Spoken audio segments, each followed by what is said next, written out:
And your next comic, keep it going for Lukas Walther.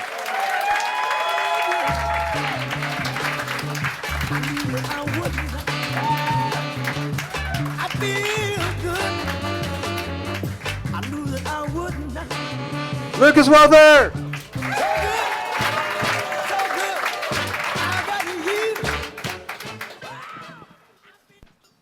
Well, you guys have been a fabulous audience so far. Don't stop now. One of the great things about being a trauma survivor is that we're really great at compartmentalizing experiences, memories, everything. No, not to keep it safe, but to get rid of it. So if I flop tonight, that's the backup plan. I'll just stuff everything into the never happened vault. The other day I was telling a friend of mine that I was given up at birth. And then many years later, God, I can't see anyone. And then many years later, I finally met my birth mom. He's like, how was that? Well, I didn't recognize her. I mean, she looks really different. I mean, I only ever saw her from the inside.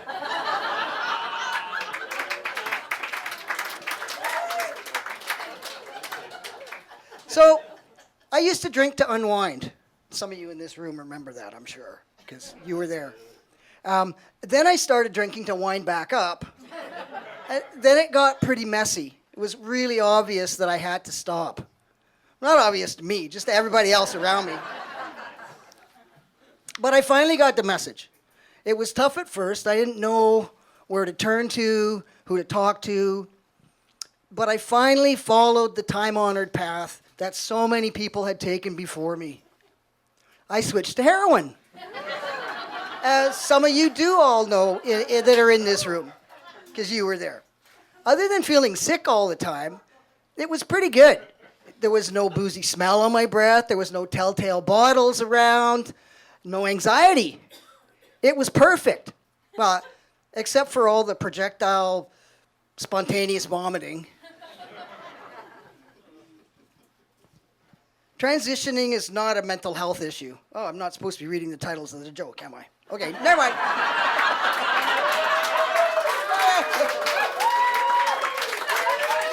Okay, I let that cat out of the bag. Okay, 30 years ago, I fully transitioned from female to male. And that's no joke.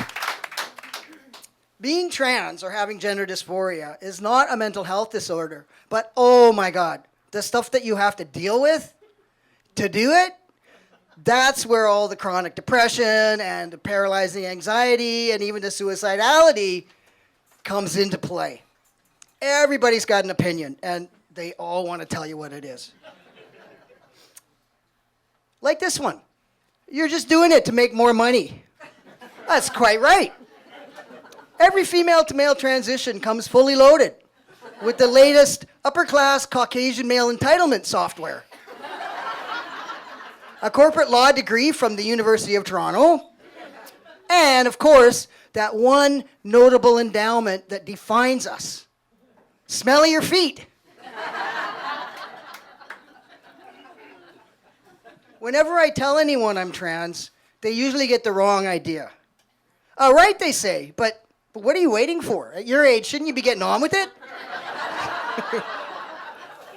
Recently, somebody said, that's so cool, you're going to make an awesome-looking woman. True story. Yeah, I guess I kind of did back in 1993. Before transitioning, I mostly kept to myself. But afterwards, I started being able to speak up, saying what I thought, sharing what I felt about things. I finally found my voice. Great. That's all we need is another mouthy white guy taking up too much space. It's kind of ironic though, huh? I finally find my voice and now I have to shut up. So my dad was 87 when I started transitioning. I wasn't quite sure how to tell him about it. I decided humor was what I'd try. So I phoned him up. Hey, Dad, I got good news and I got weird news. The good news is, I'm not really a lesbian after all.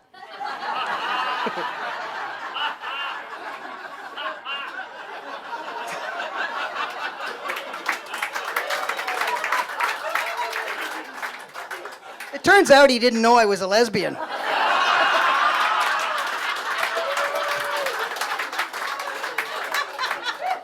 So, anyways, he did his very best to keep up with it.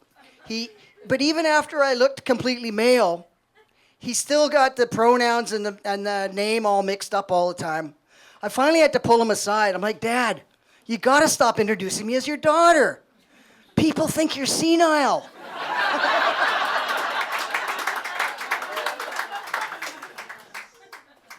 Last month, I had to go for an ultrasound on my bladder. So I'm lying on the cot. The technician is scrolling that mousy thing over my lower abdomen. And suddenly he stops and he takes a really close look at the monitor and he goes, what kind of cancer did you have? And I'm like, oh, I guess you didn't have time to read the file. I'm trans, female to male. It was cervical. He says, oh, okay, that will explain the uterus I just found.